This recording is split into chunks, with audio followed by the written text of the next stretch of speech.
C'est l'émission Charles de Foucault et la Belle Époque et nous sommes de retour avec Martine Billard. Martine Billard, bonjour. Bonjour Cédric. Ravi de vous retrouver pour cette 8e émission de cette série d'émissions justement liée à Charles de Foucault. Alors le 26 août 1893, Charles de Foucault fait part à l'abbé Huvelin, son directeur de conscience, de son intention de créer un nouvel ordre religieux pour atteindre la véritable pauvreté, celle d'ailleurs qu'il a expérimentée au Maroc avec Mordoché, Abi Serrour, mort à Alger en 1886, et revendique Léon Blois, auquel vous faisiez allusion, Martine, lors de la dernière émission avec Régine Acquier. En 1895, il rédige cette règle. Alors, qu'a-t-elle d'original ? Son objectif est d'atteindre cette fameuse dernière place que personne ne pourra lui ravir, dernière place en partage avec notre Seigneur Jésus-Christ crucifié au Golgotha, même si pour ce qui est de sa vie quotidienne, selon les historiens actuels, Jésus, né dans une famille d'artisans charpentiers, ne fut ni un exclu ni un indigent dans la société de son temps. La règle de Charles de Foucault s'apparente à la première de saint François d'Assise, mais en plus sévère. Ce qui n'est pas peu dire, car les franciscains les plus démunis pouvaient vivre d'aumône et garder au moins un en-cas de la veille pour le lendemain. Charles de Foucault, lui, rêve de constituer de très petites communautés, très pauvres, pour vivre à l'égal des plus miséreux, où que ce soit. C'est l'idéal d'une pauvreté absolue, parce qu'on vit au jour le jour de son travail et que les excédents, aussitôt, sont redistribués aux pauvres. Pas de provision, donc, pas de mendicité autorisée. On fait des dons, on n'en reçoit jamais. Les prières se font dans la langue locale pour que tout le monde les comprenne et qu'il n'y ait plus de discrimination entre les clercs latinisés et les frères convers. Cette mesure, pour certains, annonce la liturgie du Concile de Vatican II. Et par exemple le choix de sœur Emmanuel, signe solitaire du Christ rédempteur parmi les chiffonniers du Caire, considérés en Égypte comme des parias.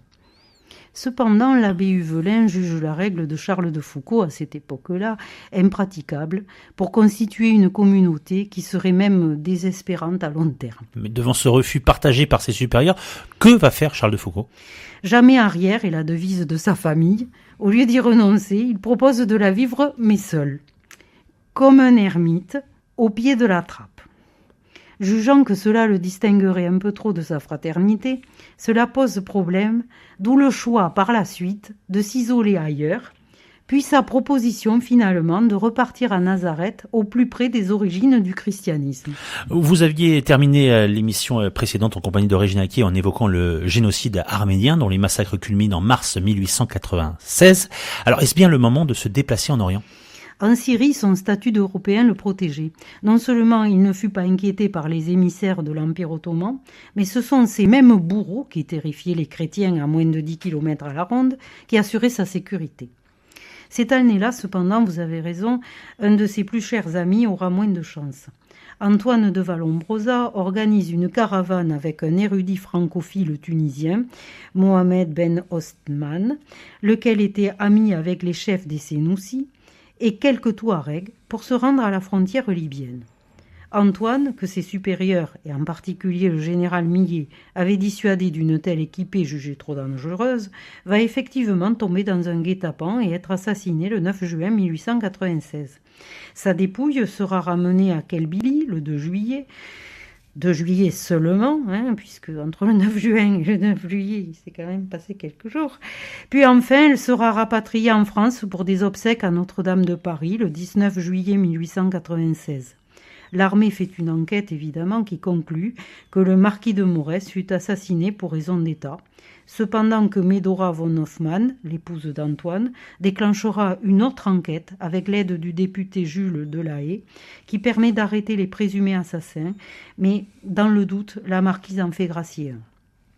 La jeune et intrépide Isabelle Hébérard, dont Michel Tournier nous dit qu'elle serait la fille d'Arthur Rimbaud, Isabelle Hébérard, donc, à laquelle Edmond de Charleroi a consacré une impressionnante biographie publiée chez Grasset de plus de 1000 pages, sera elle aussi chargée et financée par Medora, rencontré dans un salon parisien, pour enquêter à son tour sur l'assassinat d'Antoine de Vallombrosa, marquis de Morès, au risque de se mettre à son tour en danger, au point que la Périne, grand ami de Charles de Foucauld, sera chargé de veiller sur elle par l'état-major, sans éveiller bien sûr son attention, mais en capacité d'intervenir. Alors revenons justement sur la jeune Isabelle Hébérard, dont vous nous avez parlé juste à l'instant. Alors fera-t-elle progresser l'enquête ? Pas vraiment. Elle y mettra du sien pourtant et s'aventurera très loin avec des méharrés dans le désert, mais elle manquera de temps, car c'est finalement un oued, déchaîné par un terrible orage, qui emportera la maison d'Isabelle Hébérard, où elle était revenue pour récupérer d'ailleurs ses manuscrits. Maison au bord de l'oued Séfra, qui la tuera en 1904 en s'effondrant sur elle, qui n'avait alors que 27 ans. C'est grâce aux fouilles que fera entreprendre aussitôt la Périne que son corps aura une sépulture décente et que son œuvre sera sauvée de l'inondation dévastatrice. Cette œuvre correspond à plus de 10 000 pages, réparties en 2 tomes, intitulés « Écrits sur le sable », publiés chez Grasset aussi. Elle comprend des notes, des récits journaliers, des nouvelles et même des romans qui reconstituent l'époque, les paysages et les mœurs qu'a connus Charles de Foucauld. On ne peut donc qu'en recommander la lecture. Quant à la marquise de Vallombrosa, même après ce drame qui s'ajoute au sien, elle ne cessera encore, durant des années, toutes les années qui suivront, de chercher de nouveaux indices pour expliquer le crime de son époux qu'elle adorait, si bien que quelques 20 ans plus tard, on parlera encore des vengeurs de Morès. Et comment réagit Charles de Foucauld ? De façon sublime. En 1896, Charles répond à tous ces drames qui le frappent, le génocide, l'assassinat d'un de ses meilleurs amis donc, par sa plus célèbre prière dite « prière d'abandon ». Acceptation absolue d'une destinée totalement dans la main de Dieu et qui le dépasse. Et cette prière est considérée aujourd'hui comme un condensé de sa spiritualité. Après, il ne cessera plus d'être en union de prière avec les vivants et ses morts, de méditer, d'écrire et de partager son expérience, et l'on peut ainsi aujourd'hui trouver de sa plume, présentée et ordonnée par Jean-François Six, Lettres et carnets publiés aux éditions du Seuil dans la collection Livres de vie.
C'est l'émission Charles de Foucauld et la belle époque en compagnie de Martine Billard. À l'occasion de cette émission, eh bien, nous parlons du jardinier de Nazareth, en plein dans un petit peu l'époque spirituelle de Charles de Foucauld.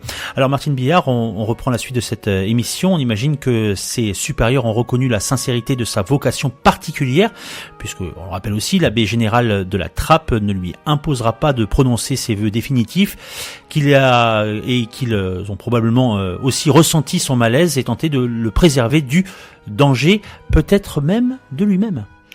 Avec probablement l'intervention de sa famille, même si elle fut discrète, et de l'abbé Huvelin.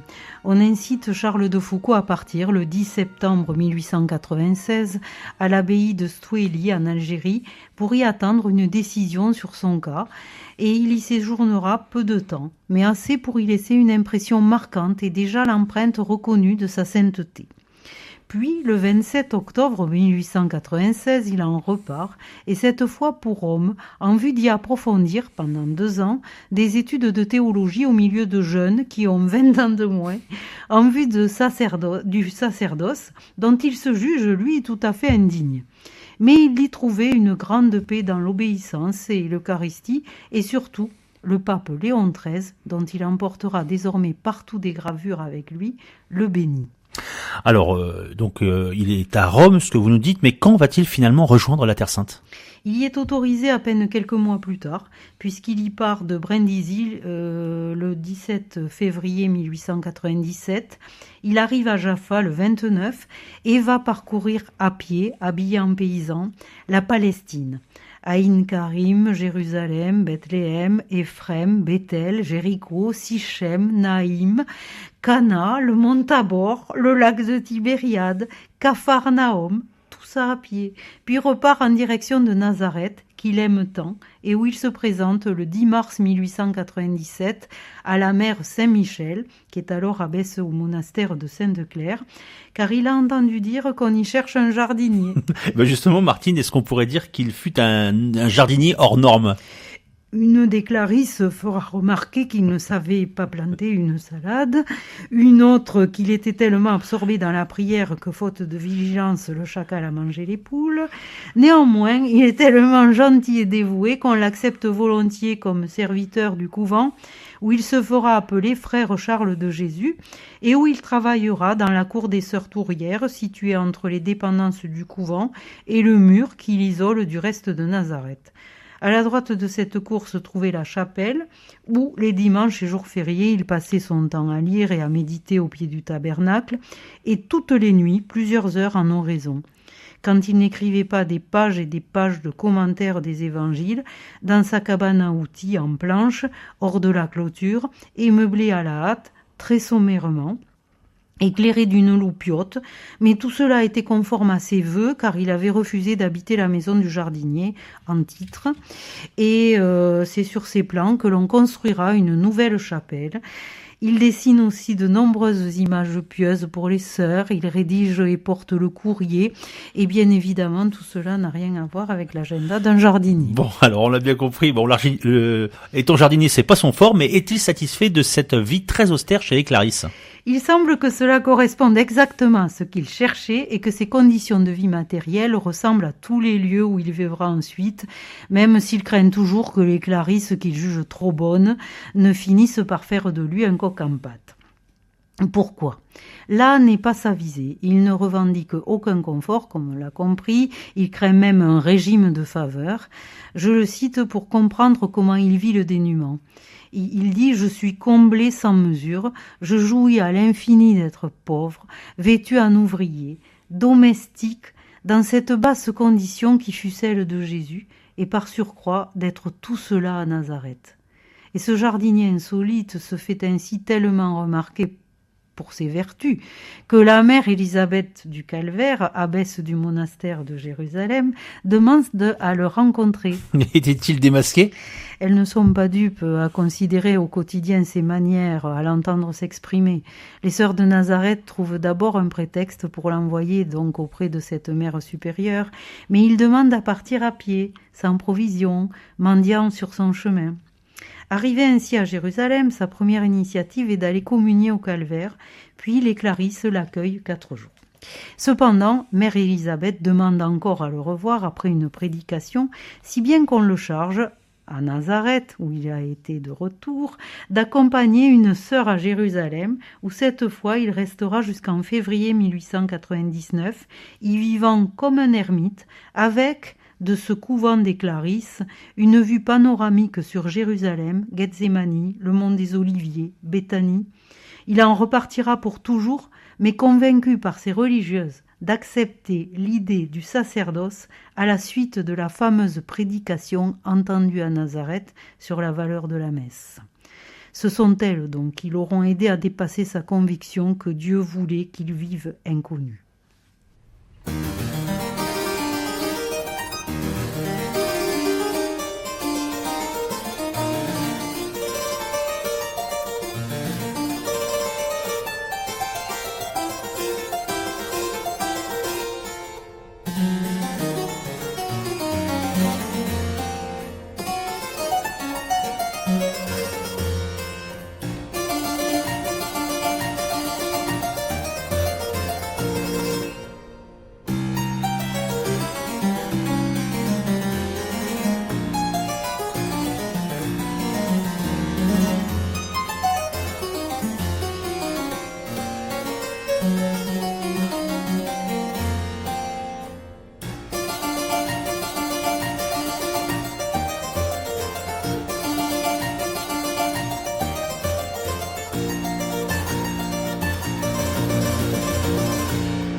Toujours au cœur de cette série, Charles de Foucault et la Belle Époque en compagnie de Martine Billard pour aborder bien notamment la vie de jardinier. On le sait maintenant grâce à vous, Martine Billard.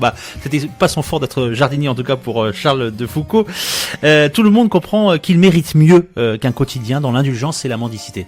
Certes, et c'est pourquoi on le rappelle en France où il rentre en août 1900 pour s'y préparer à la prêtrise et terminer, sur les conseils de l'abbé Huvelin, ses études théologiques à cette fin.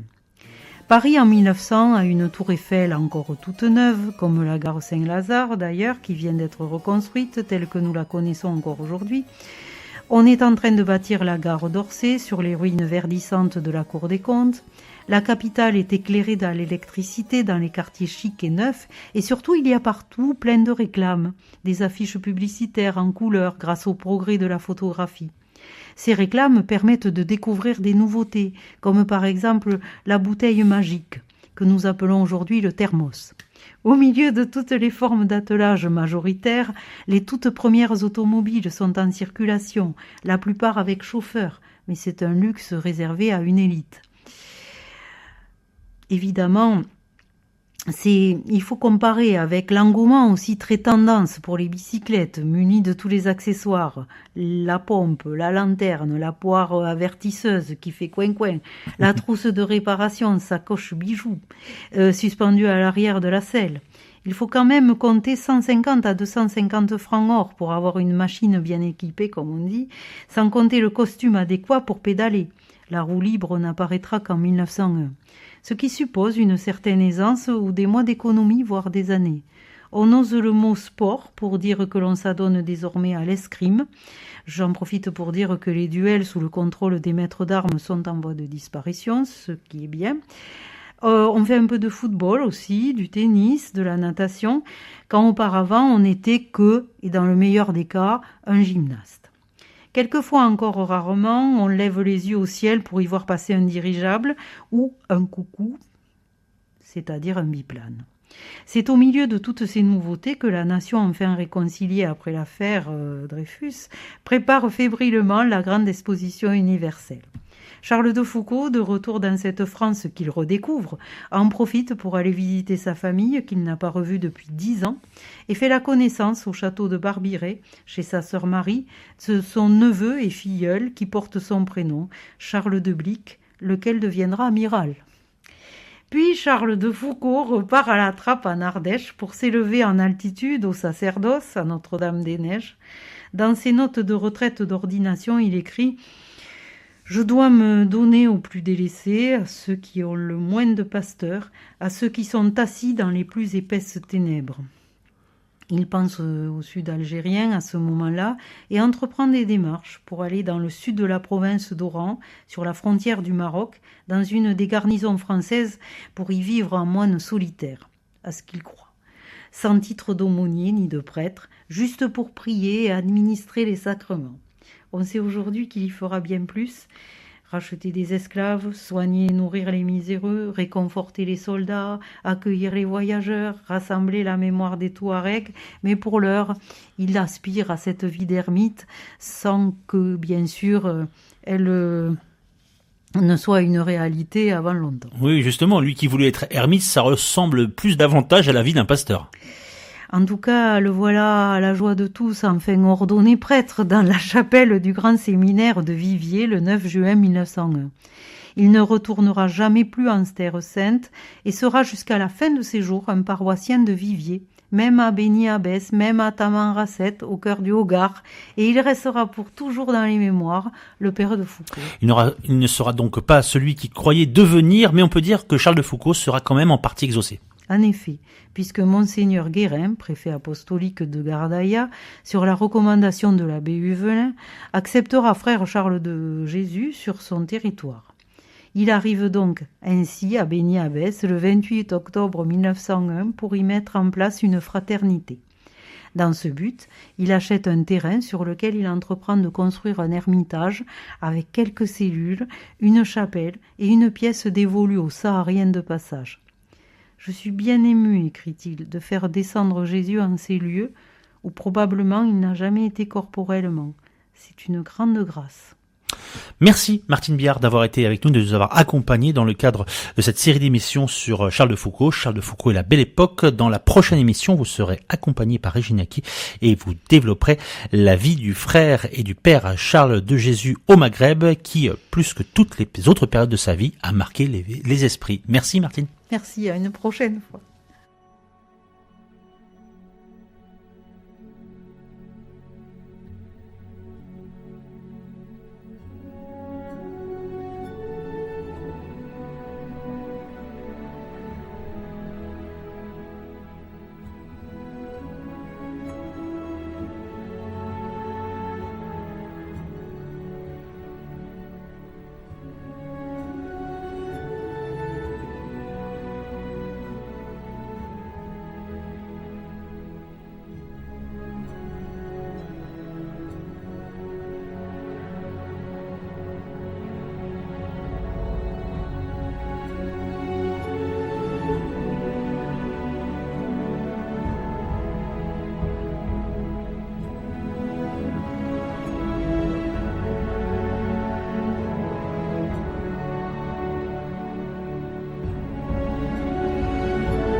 nuit.